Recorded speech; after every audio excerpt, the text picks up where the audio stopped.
Hi everyone, welcome back. ഇപ്പോൾ trending ആയിക്കൊണ്ടിരിക്കുന്നത് Rifa മെഹനുവിൻ്റെ ന്യൂസാണ്. റിഫ മരണപ്പെട്ടിട്ട് 3 വർഷമായി. ശേഷം മെഹനാസ് വിവാഹം കഴിച്ച ആളാണ് സഫ. ഇപ്പോൾ സഫ വേറൊരുത്തിന്റെ കൂടെ ഒളിച്ചോടി എന്നുള്ളതാണ് ഇപ്പോൾ സോഷ്യൽ മീഡിയയിൽ ചർച്ച ചെയ്യുന്നത്. ഇപ്പോൾ സഫ നേരിട്ട് തന്നെ ഇന്റർവ്യൂ കൊടുത്തിരിക്കുകയാണ്.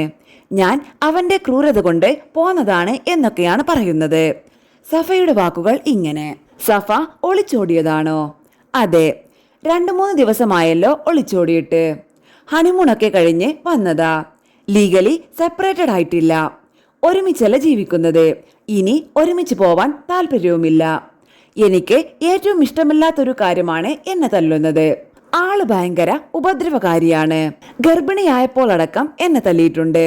2 ആഴ്ച മുന്നേ എന്റെ കുട്ടി അവിടെ വാക്കറിൽ നടക്കുന്ന സമയത്ത് മെഹനുവിനെ ആരോ ഫോൺ വിളിച്ചു. പക്ഷേ തെറിയിലായിരുന്നു സംസാരിച്ചത്. കുട്ടിയുടെ മുന്നിൽ വെച്ചാണ്. മെഹനു പറയും കുട്ടിയെ നല്ല വാക്കുകൾ പഠിപ്പിക്കണമെന്നൊക്കെ.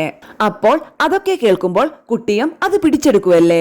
അപ്പോൾ ഞാൻ മെഹനുവിനോട് പറഞ്ഞു, കുട്ടിയുടെ മുന്നിൽ വെച്ച് ഇത്തരം കാര്യങ്ങൾ പറയല്ലേ എന്ന്. അത്രേ ഞാൻ പറഞ്ഞുള്ളൂ. അത് ചോദിക്കാൻ നീ ആരാ എന്ന് എന്നോട്. പിന്നെ അങ്ങോട്ടും ഇങ്ങോട്ടും വീട്ടുകാരെ പറയലും തെറിയും വർത്തമാനവും. എന്റെ ഉപ്പയെ പറയേണ്ട. ഉപ്പ ഉള്ളത് കൊണ്ടാണ് കഞ്ഞി കുടിച്ചു പോകുന്നത്.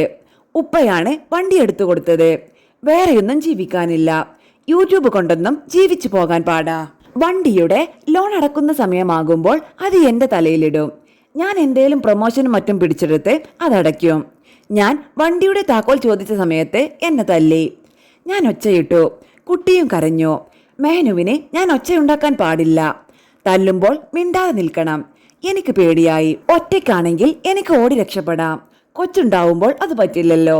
മെഹനു വാക്കറും മറ്റും വലിച്ചെറിയാൻ തുടങ്ങി. പിന്നെ എന്റെ ഷോൾഡറിൽ നിർത്താതെ ഒരുപാട് തവണ ഇടിച്ചു. ഞാൻ പിന്നെ മിണ്ടാൻ നിന്നില്ല. വേഗം ഇറങ്ങിപ്പോവാം എന്ന് തീരുമാനിച്ചു. ഞാൻ മെഹനുവിന്റെ ഉമ്മയോട് പറഞ്ഞു.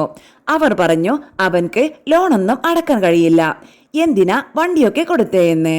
അന്ന് ഫണ്ട് അടയ്ക്കാൻ പറ്റുമെന്ന രീതിയിൽ തന്നെയാണ് മെഹനു ഓക്കെ പറഞ്ഞത്. എനിക്ക് പറ്റുന്നില്ല ഉമ്മ. ചെറുതിലെ ട്രോമയും മറ്റും വന്നിട്ടുണ്ടെങ്കിൽ ഞാൻ ഒറ്റക്ക് നോക്കിക്കോളാം അവനെ. ഞാൻ പോവാ എന്ന് പറഞ്ഞ് ഫോൺ വെച്ചു.